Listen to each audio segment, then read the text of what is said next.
Welcome to Dorico for Drummers. Today we're going to create a drum set notation template that looks something like this right in Dorico. Now you might be asking yourself, why should you take the time to create a drum set notation template? And I actually think there's a couple of good reasons. First, in particular, drum set notation is very finicky. We don't have a standardized way that drum set notation lives across all of notation. Therefore, there are kind of some variations and people have preferences for how they notate things like ride cymbal bells or ghost notes or open hi-hats and things like that. So today we're going to set up a template that has the drum set notation legend exactly laid out like we want it with the note heads we're most comfortable with. And two, a template helps get your notation laid out in a way that is set up, customized for you and whatever you're working on. Some people might be working on, jazz band scores. I do a lot of transcribing, and those two things aren't necessarily laid out the same way. And there are certain little things you might want to customize to tweak it to your workflow. But today we're going to set up a template that allows us to just open up Dorico and immediately start working or start, putting down whatever we were inspired to write down without having to do any little manual tweaking at first. It's going to be laid out just like we want it. Now, if you don't know me, my name's Tim Buell. I'm a drummer living in Nashville, Tennessee. And on top of the touring and session work that I do, I also do transcriptions for drummers and brands like Vic Firth, Zildjian, Benny Greb, Stanton Moore, and a ton of others. So templates are a huge part of my workflow. So I'm going to stop talking and let's get into it and set up a drum set notation template in Dorico. So the first thing we're going to do is we're going to open up Dorico and we're going to set up a document starting with the kind of layout that Dorico has stock. So we're going to go to create new, we're going to go to empty, we're going to go Dorico for drummers, making a drum set template as our subtitle, and we're going to create the project. Now we're going to add a single player, and I'm kind of breezing through this because we covered a lot of this kind of normal setup stuff in installment number 1 of Dorico for Drummers. So if you don't know how to just do basic drum notation in Dorico, you might want to watch that. But for right now, we're going to keep going. We're going to add drum set, and we're going to add the full drum set. And now we have a basic document set up for drum set. And the first thing I want to do is change a couple things about the layout. So the first thing I'm going to do is I'm going to go to my layout options, which you can get to by going to library and going to layout options, or I prefer using the shortcut Command Shift L. That will pop up our layout options. And the first thing I'm going to do is I'm going to go to stabs and systems, casting off, and I'm going to fix the number of bars per line to 3. And we can close that and see what it does. And now you can see there's 3 measures per line. I prefer that because a lot of times I'm doing intricate transcriptions and there's really note dense measures of music. And if you have more than 4 bars per line, it starts to get really confusing. The next thing I'm going to do is I'm going to go to my library and I'm going to go to notation options or Shift Command N, and I'm going to open up percussion. And in percussion, I'm going to truncate the shortest duration and use single voice, which means all my stems are going to be facing up. That's the way I prefer to look at drum set notation. Again, I know a lot of people use kind of stems up for hands, stems down for feet. Whatever you want to do, it's your preference. You can set it up however you want. We went over those options in installment number 1 of this series, but I'm going to do it this way because that's the way I want it to. And then before I get out of here, I'm going to go to beam grouping, and I'm going to tweak a couple of options here again that I talked about in depth in the first installment of this series. I'm going to hit apply. Next thing I'm going to do is I want to hide these drum set indicators at the beginning because, again, a lot of times I'm doing a transcription. It's not going to be part of a score, so I actually don't need to label what instrument it is because people know they downloaded a drum set transcription, so they don't need to know it's a drum set part because there's only one thing that they're downloading. So to get rid of that, I'm going to go to Command Shift L to open up our layout options, and I'm going to go into stabs and systems. And here I'm going to go to staff labels on first system, none. Staff labels on subsequent systems, none. Now I can close that out. We're good to go. And the last kind of overall look thing that I want to tweak is I want to tweak these fonts up here. Hey, so Tim from the future here, and between filming this and editing this video, I actually found an easier way to change the text look and layout for not only this header text here or the title text there, but the subtitle text here. So I'm going to show you how to do that instead of doing it the way that I showed you previously, which you haven't seen, but it doesn't matter. So first thing we're going to do to change this font, how it looks, we're going to go to library and we're going to go to paragraph styles. And then under this default text here, we can actually change the entire kind of parent text that is the default for our document. And what I want to do, you can do whatever fonts you prefer. I'm going to go down here to Futura and I'm going to hit OK. And as you can see now, we have a kind of a text that looks a little more like what someone would expect from the transcriptions I do. But I want to tweak it just a little bit more. I want to make this title a little bit thicker, and I want to make these the bar numbers a little bit smaller because they're just a little too big for me.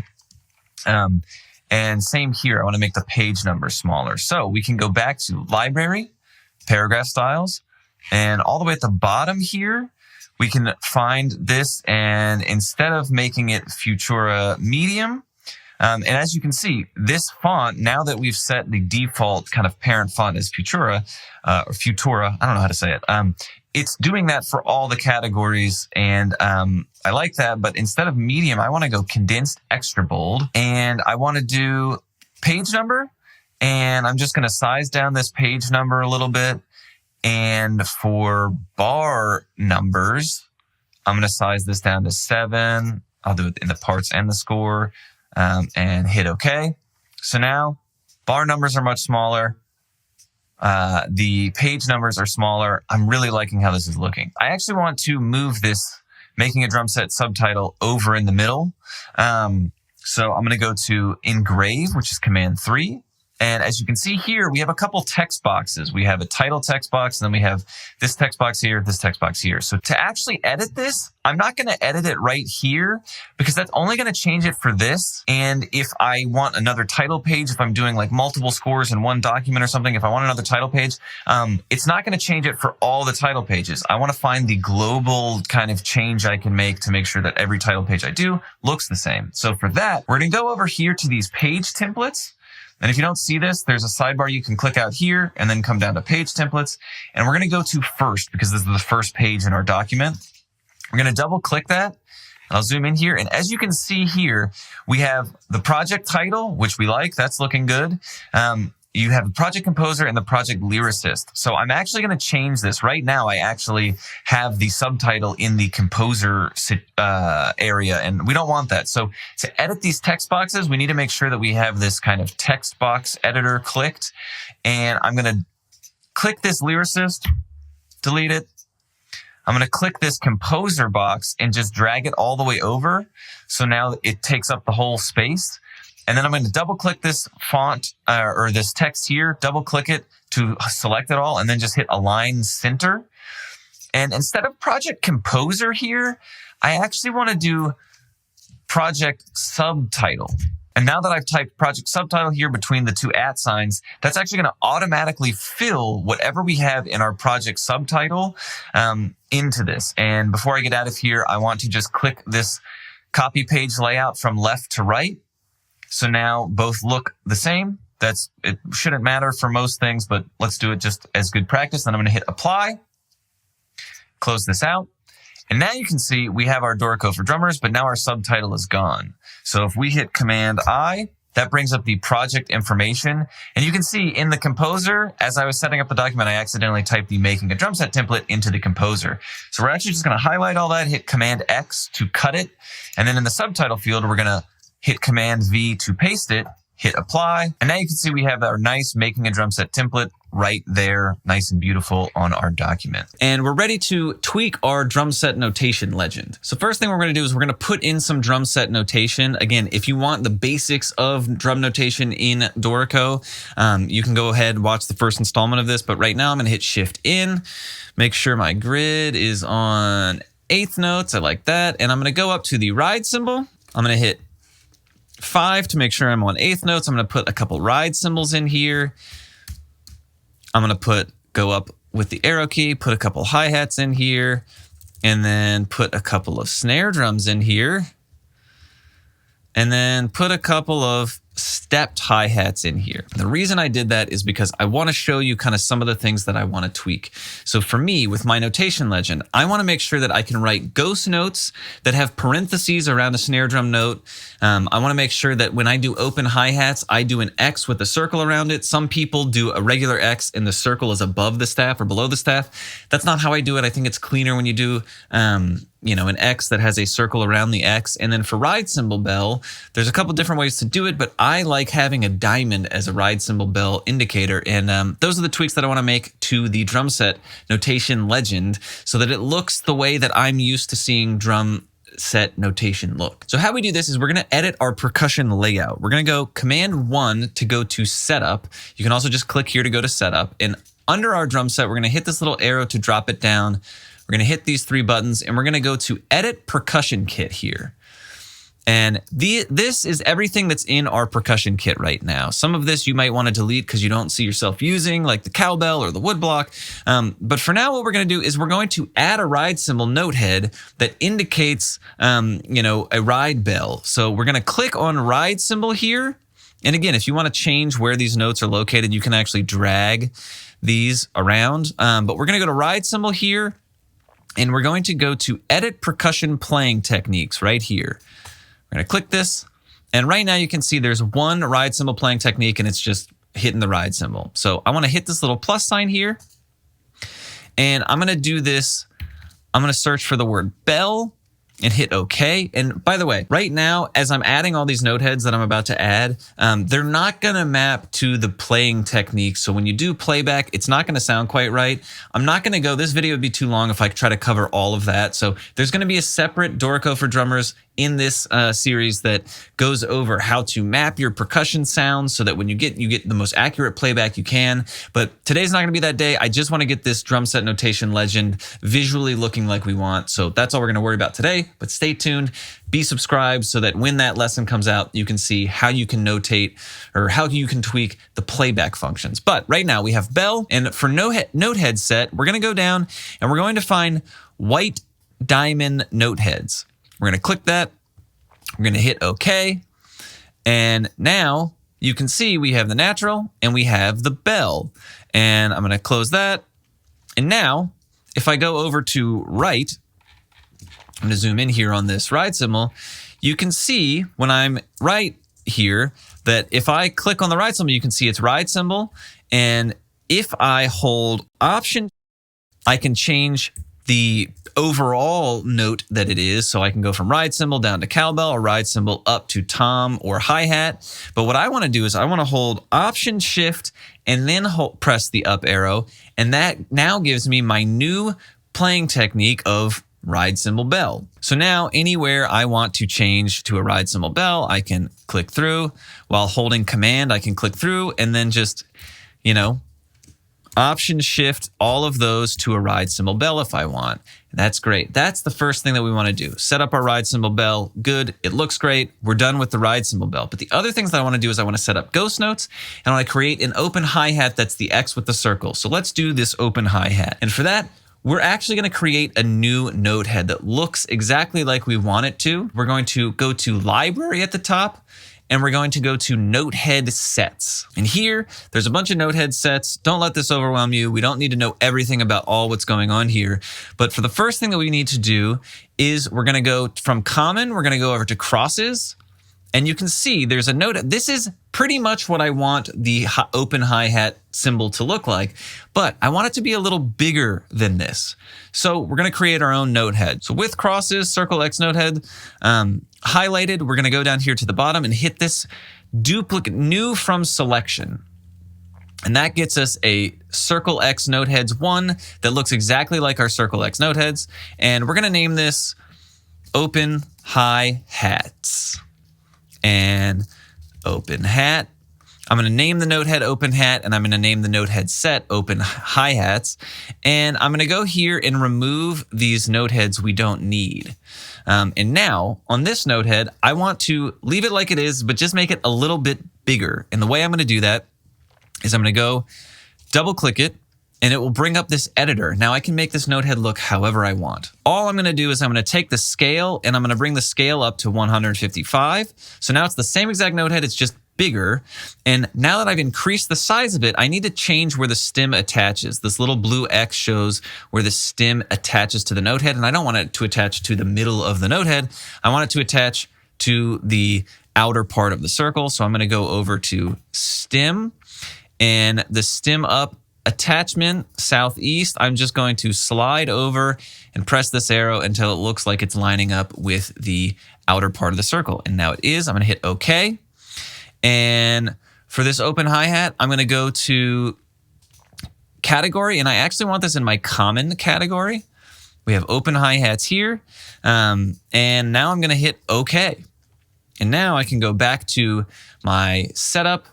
I can hit these little dots. I can hit edit percussion kit. I can go to hi-hat. I can go to edit percussion playing techniques. And we're going to do what we did with the ride cymbal. We're going to go to the hi-hat. We're going to hit plus. We're going to type in open as the playing technique, hit OK. And for the notehead set, you can now see if I hit this drop down, I can click open hi-hat, and our open hi-hat notehead set is there. And I can hit OK. I can hit close. And now I can go back to write mode. And on these hi-hat notes, if I want to make them open hi-hat, I can now just select them all. And by holding Option Shift, I can hit the up arrow, and I have my open hi-hats. The last thing we're going to do is we're going to set up a ghost note that is a snare drum note head that is a little smaller with parentheses around it. And to do that, we need to add it ourselves. So we're going to go back to library. We're going to go to notehead sets, and we're going to go to default noteheads, and we're going to hit new from selection. We're going to do similar to what we just did. We're going to delete all these we don't need out of here. And we're going to name this Ghost Notes. And I'm going to name this Tim's Ghost Notes. And for the notehead, we're going to name it Ghost Notes. And a similar thing, we're going to double click here. And now we're just going to edit this notehead to be the size with the parentheses that we want. So the notehead, we can actually scale this notehead down to 80 because, again, I want this smaller than a normal notehead. And now we can add these glyphs over here. I'm going to click the left parentheses and then hit add glyph, and that will put it on the screen. And what I want to do is I want to offset this so that it's on the correct side of the notehead. And we're going to go minus 8.5 with that. And I'm going to hit the right parenthesis, hit add glyph. And I'm going to offset this by 7.5. And I'm going to bring the scale of these down to 65 for both the X and the Y axis. 65. So now we have our notehead. It's smaller, and the parentheses are around it. They're also smaller and in the right position. But again, we need to make sure right now our stem is going to attach right here. And that's not what we want. So we want to go to stem, and we want to make sure the stem up SEX location is at 0.91. And I know all of this because I've done this before, and I took down all these notes because when I set this up before, it took a second to play around with it to get it to look how I want. This is how it looks. This is how I wanted it to look. So we can hit OK. Now we have those Tim's Ghost Notes there. We can hit OK. And now what we can do is we can go back to setup, our little dots, edit percussion kit. We can go to snare drum. We can edit the playing techniques. If you want to keep all of these, you can. I actually don't use the rim shot or the cross stick. I only really use the side stick one of those. And now I'm going to hit plus, and now we're going to add our ghost notes. So I'm going to find a playing technique that relatively is labeled like I want it. So we're going to go there. And for the notehead set, we're going to go down to Tim's Ghost Notes. Now you can see our ghost note is there. Go there, apply it. And now for our snare drum, if we go back to our write mode, I can highlight these snare drums. And again, Option Shift. While I'm holding Option Shift, I can hit the down arrow. Those are our cross sticks. And if I hit down arrow again, now we have ghost notes that are small and, have parentheses around them. So those are our ghost notes. So now the last thing that we have to do is actually save this as a template. Everything is set up like we want, but we want to save it as a template. So I'm going to come in here, clear out all this notation that we have so that when we open up from a fresh document, we don't have all of this kind of in our way. And now what we want to do is we want to go up to File, Save as Project Template. Category, we can do Tim's Templates. And we can do Drum Set Transcription Template. We can preserve existing flows, preserve project info if we want. I'm going to do existing flows, and now I can just hit save. And now if I want to use that template, what I can do is I can make sure Dorico's open. I can go to File. I can go to New from Project Template, come down here to Tim's Template, and now you can see Drum Set Transcription Template is there. I can click this. And we're off to the races. Everything's set up like we want. If you need to change the title and the subtitle, you can hit Command I to bring up your project information. We can do new, cool drum set stuff, hit apply, and then you can hit escape. And we're all set up. New cool drum set stuff is ready to go. That's it. That's how you set up a drum set notation template in Dorico. If you have any questions at all, please leave them in the comments. I'm going to try to either answer those in the comments or include them as we keep having new lessons that come out. I'm going to try to include as much as I can answering those questions as new episodes release. But stay tuned. We have more in this series, Dorico for Drummers, coming out. And again, put down in those comments what you want to hear about, because I'm happy to help. Give this video a like and hit subscribe if you enjoyed, and we'll see you in the next one. Thanks for stopping by.